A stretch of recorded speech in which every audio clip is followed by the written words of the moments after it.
پانوراما زنده از امام حسین تیوی در کربلا.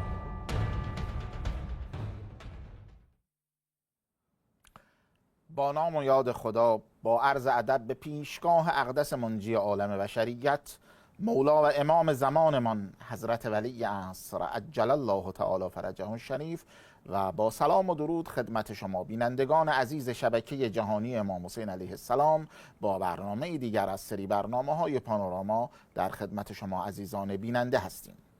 سلام بر شما بینندگان عزیز و مخاطبان گرامی شبکه امام حسین علیه السلام. با فرارسیدن ماه محرم دلها بیقرار و شهرها حال و هوایی دیگر پیدا می کنند.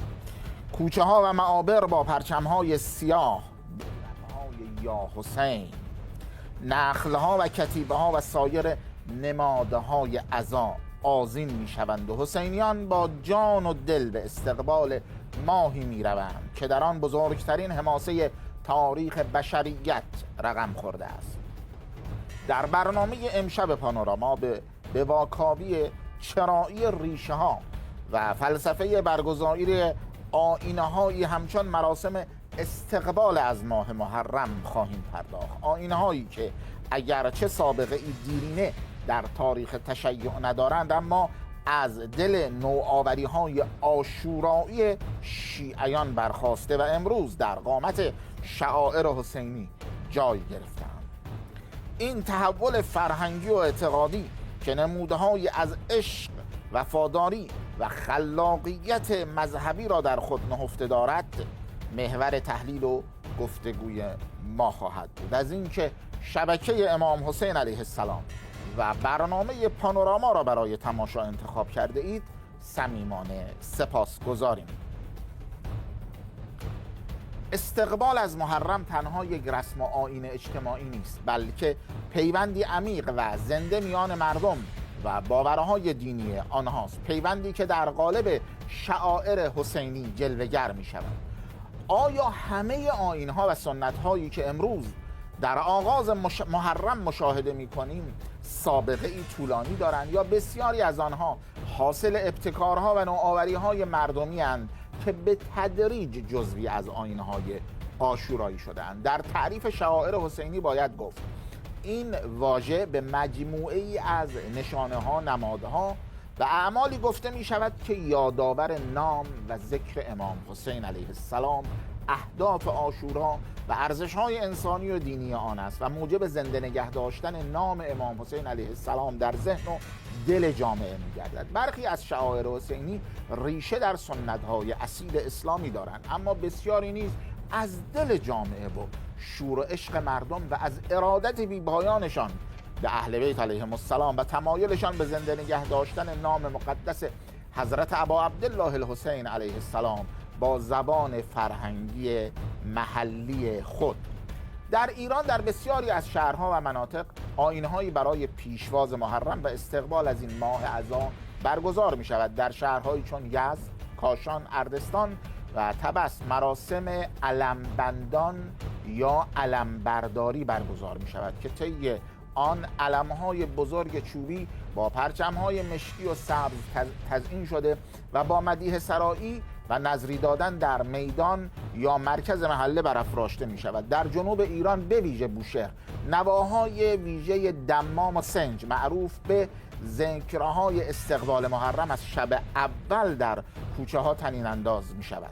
در استانهای شمالی ایران مانند مازندران و گلستان، حسینیه ها، تکایا، خانه ها و مساجد با سیاه‌پوش شدن به استقبال محرم می روند و مراسم پرچمگردانی با اشعار حماسی و نوحه خوانی سنتی برگزار می گردد. در عراق به ویژه نجف، کربلا، بصره، دیوانیه، ناصریه و بسیاری دیگر از شهرها نیمه ذوالحجه یا پس از عید قدیر فعالیت‌های آماده سازی حسینیه‌ها، حیات و مواکب محرم مشهود است. هیئت‌های مردمی در شهرهای مختلف با کاروان‌ها و قافله‌های عزاداری با طبل و دمام و سنج و نوحه‌های عاشورایی آمادگی خود را برای عزاداری حضرت امام حسین علیه السلام اعلام می‌کنند. جوانان با پوشیدن لباس‌های سیاه موکب برپا کرده و کوچه ها را برای عزاداری آماده می سازند. در لبنان به ویژه مناطق شیعه نشین مانند ضاحیه جنوبی بیروت و در عربستان سعودی در شهرهای شیعه نشین قطیف و احسا و همچنین کشور بحرین حسینیه ها برای برگزاری محافل سوگواری محرم آماده می شوند و پرچم های سیاه بر بام خانه ها نصب می گردد. این تنوع آیین ها با وجود تفاوت های ظاهری همگی بر محور یاد و نام حضرت ابا عبدالله الحسین علیه السلام می چرخند و نشان می دهند که مردم نه تنها پیرو سنتند بلکه خود نیز سازنده بسیاری از سنت های مذهبی بوده و هستند. بسیاری از آنچه امروز شعائر حسینی نامیده می شود زمانی تنها یک ابتکار مردمی بوده است، مانند رسم سیاه پوش کردن محله ها یا تأسیس روضه های خانگی که در ابتدا با نیت ساده ای برای عزاداری و عرض ارادت به ساحت مقدس حضرت امام حسین علیه السلام شکل گرفتند و با گذر زمان به مراکز با سابقه عزاداری و شعائر حسینی تبدیل شدند. در این میان پرسشی مطرح می شود: آیا هر نوع نوآوری در عزاداری بدعت محسوب می شود؟ آیت الله العظمی سید صادق حسینی شیرازی دام ظله می‌فرمایند هر عملی که در جهت تعظیم و تکریم حضرت سید الشهدا علیه السلام باشد شعیره امام حسین علیه السلام است و باید به بهترین شکل حفظ شود. نیاز نیست تمام شعائر حسینی در روایات آمده باشد یا در زمان معصومین علیهم السلام به آن عمل شده باشد. هر چیزی که در جهت تعظیم امام حسین علیه السلام باشد شعیره ایشان است، مگر در زمان ائمه علیهم السلام گنبد و گلدسته و ضریح بوده.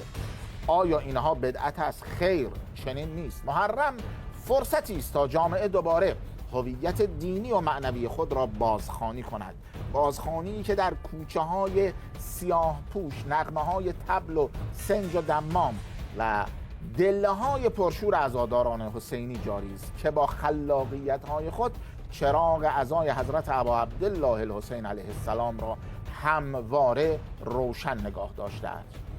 با ما بمانید، در ادامه همراه با کارشناس برنامه بیشتر در این زمینه خواهیم گفت و شنید. بینندگان عزیز شبکه جهانی امام حسین علیه السلام، مهمان امشب برنامه پانوراما جناب حجت الاسلام شیخ محمد سیروس کارشناس دینی از ونکوور با ما همراه هستند. با ما بمانید تا با همین گفتگو را پی بگیریم.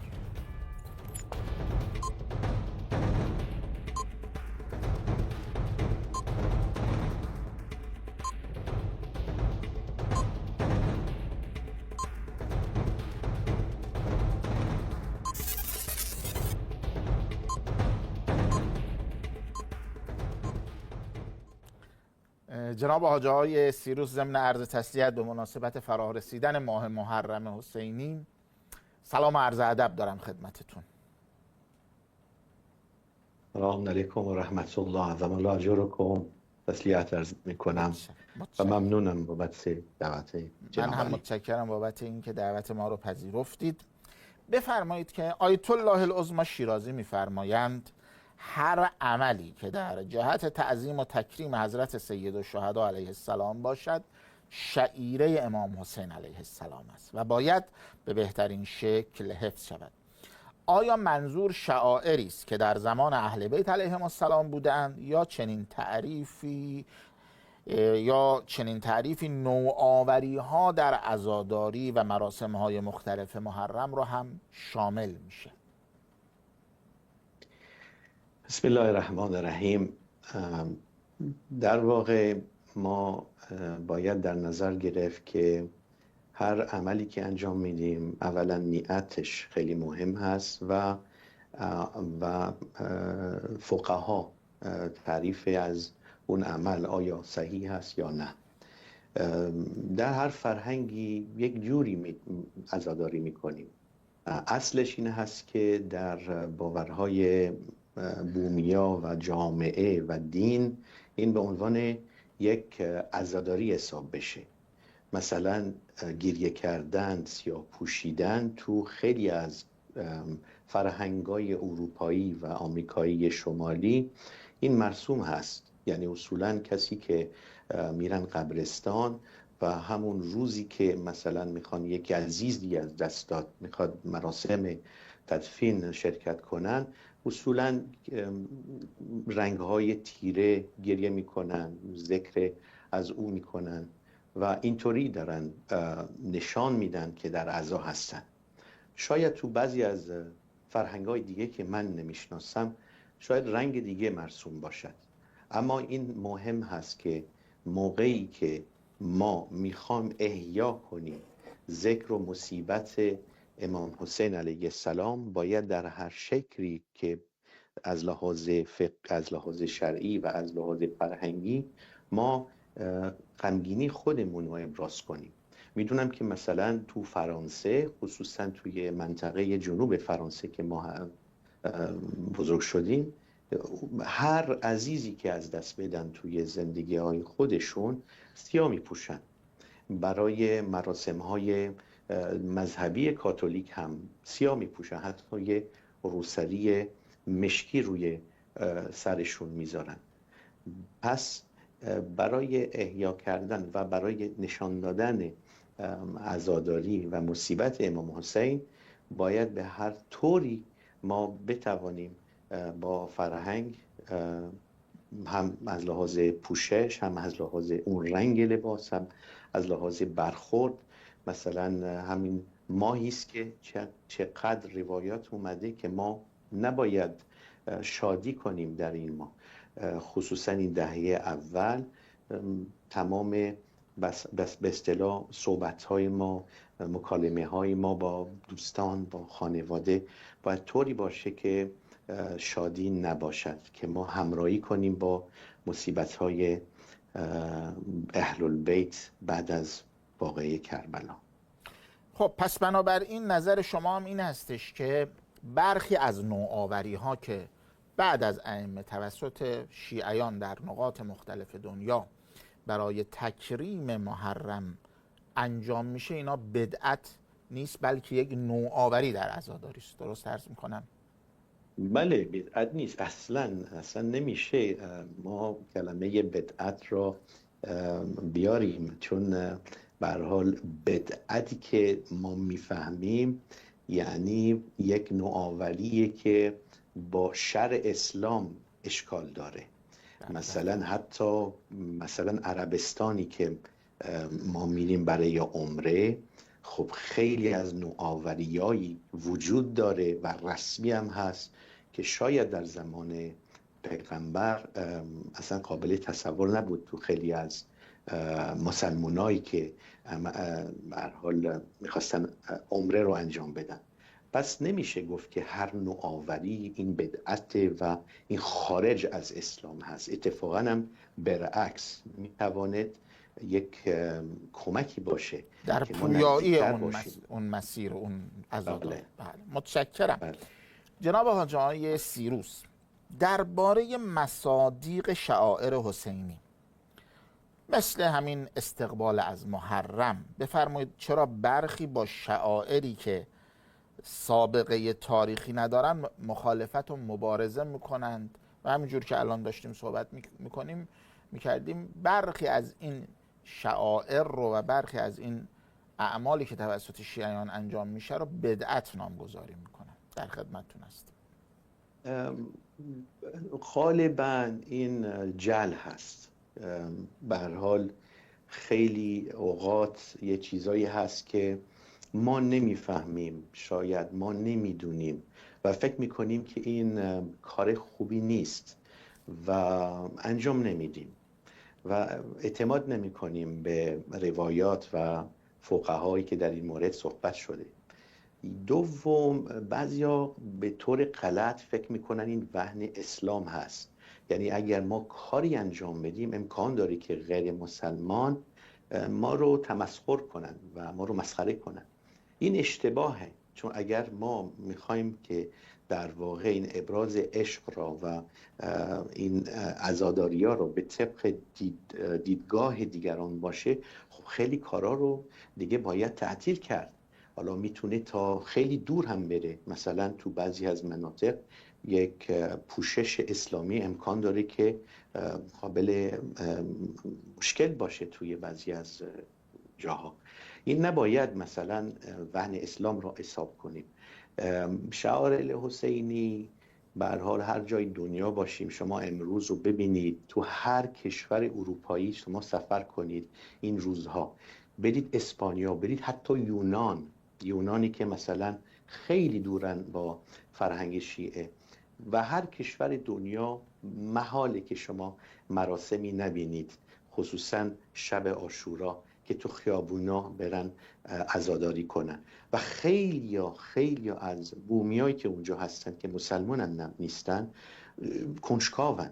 من یادم هست چند سال قبل تو آلمان شرکت کرده بودم توی راهپیمایی برای روز عاشورا و چقدر آلمانی‌ها کنجکاو بودن و بعضی از دوستان یک کاغذی میدادن به مردمانی که سوال میکردن که در مورد امام حسین تعریف بشه. این باعث میشه که خیلی ها بتونن اسلام رو بشناسن، اسلام واقعی، اسلام حسینی، و بدانن که این روزها ما چقدر احترام میذاریم به آرمانهای دین خود ما، به آرمانهای اسلام اصلی، اینه که احیا میکنه قلوب ما. ما اصلا سنت پیغمبر رو داریم رعایت میکنیم، سنت انبیا داره رعایت میکنیم که با گریه، با عزاداری، با ذکر عاشورا ما بتونیم قلبهای ما رو احیا کنیم، زندگی ما رو احیا کنیم. یه چیزی میخوام به شما عرض بکنم. یکی از مشکلات امروز در جامعه غرب خصوصا فرانسه، که فرانسه بالاترین آمار افسردگی داره، این علت اصلی این هست که فکر میکنن که برای نابود کردن غم در زندگی خود ما شادی مصنوعی تو زندگی ما رو بیاریم. با موسیقی و با شادی زیاد، و فکر میکنن که آقا شاد باشیم، به هر شرایطی شما شاد باشید. این باعث افزایش افسردگی میاره تو جامعه. و با داروهای ضد افسردگی چقدر استفاده میشه توی کانادا، توی فرانسه، توی امریکا. این مراسم‌های عزاداری حسینی اتفاقاً این افسردگی رو کاهش میکنه، با گریه کردن برای اهل البیت، با گریه کردن برای روز قیامت خود ما در واقع یک محاسبه میکنیم کلا تمام وضعیت زندگیمون رو. این گریه کردن تمام این غم دلمون رو بیرون میکنیم. یک 2 رکعت نماز میخونیم، با صاحب الزمان یه صحبتی داشته باشیم. این باعث میشه که کمترین آمار افسردگی مؤمنین هست که میان این شبها عزاداری میکنن و به یاد امام حسین میکنن. بله دقیقاً. بس حتما دوستان عزیز، بینندگان عزیز بارها شنیدن از مؤمنین و متدینینی که شرکت میکنن توی برنامه‌های مختلف عزاداری و میگن بعد از این عزاها و اون گریه‌ای که برای ابا عبدالله علیه السلام و یارانشون میکنن و اشک میریزن، یک حالت سبکی و بهجتی در قلب خودشون احساس میکنن. خب جناب حاج آقای سیروس، بفرمایید چه تفاوتی بین نوآوری و بدعت در عزاداری وجود داره؟ مرز این دوتا کجاست؟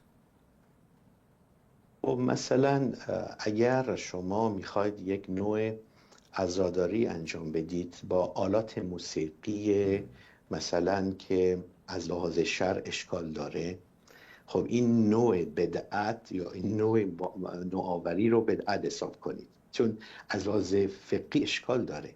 شما نمیتونی عزادارتون مثلا یک به اصطلاح امکان داره یک چند جوانی میخوان مثلا عزاداری امام حسین را معرفی کنن به جامعه یا به افراد غیر مسلمان و میان موسیقی حرام را شعرش رو تبدیل میکنه به عزاداری حسین. این حرامه. چون شما نمیتونی آلات موسیقی استفاده کنید. این اصلا هم اشکال شرعی داره، این اصلا ضدیت داره با فرهنگ اسلامی. این باعث میشه که بله اینو میتونم بگم بدعت. یا مثلا چیزای مختلف، مثلا اگر بیش از حد یک به اصطلاح به طور زننده میخوایم به مردمان محلی جوری عزاداری کنیم که تضاد داره با فرهنگ بومی. خب این امکان داره که یک عکس عمل مخالفی داشته باشه. مثلا تو یک کشور غیر مسلمان خب عزاداری‌های مرسومی هست، اگر مثلا خیلی با اون فرهنگ بومی یکسان نداری میتونه پیام منفی بیاره. اما غالبا اگر ما صحبت‌های فقها و خصوصا سید صادق شیرازی حفظه الله میخوایم به هر حال سوال کنیم، غالبا هر نوع عزاداری، یعنی هر نوع سینه زنی به هر حال قربتاً الله این جائز هست. یعنی حتی اگر مثلا غمه زنی باشه یا و این افتخار ما هست که در هر شهرهای کلان غرب هم غمه زنی وجود داره، هم سینه زنی وجود داره و هر نوع. اما خب به هر حال جوامع شیعه و بعضیا اصالتا پاکستانی و افغان هستن و ایرانی هستن و کربلایی هستن، نجفی هستن، از هر جای مختلف، به هر حال که با فرهنگ خودش میاد جلو و عزاداری میکنه. این زیبایی و حتی یک جامعه‌ای که مسلمان نبودن و شیعه شدن، اینا هم یا ملحق میشن به بعضی از عزیزان مثلا کربلایی یا خودشون برای خودشون برنامه میذارن و غالبا هممون یکسان گریه میکنیم و عزاداری میکنیم به نوعای مختلف و همشون هم اشکال شرعی نداره. اتفاقا هم برعکس قلب ما رو نزدیکتر میکنیم به خداوند متعال انشاءالله. متشکرم جناب حاج آقای سیروس. همزمان دوستان تصاویر زنده رو از تعویض پرچم حرم حضرت ابوالفضل العباس مشاهده می‌فرمودید. خب متشکرم از جناب حجت الاسلام شیخ محمد سیروس، کارشناس دینی که از ونکوور با ما همراه بودن. از شما بینندگان عزیزم که تا این لحظه با ما همراه بودید سپاسگزارم. در این ایام محرم به خصوص از شما التماس دعای مخصوص دارم. همه شما عزیزان رو به خدای بزرگ میسپارم تا شنبه شب. خدا نگهدار شما.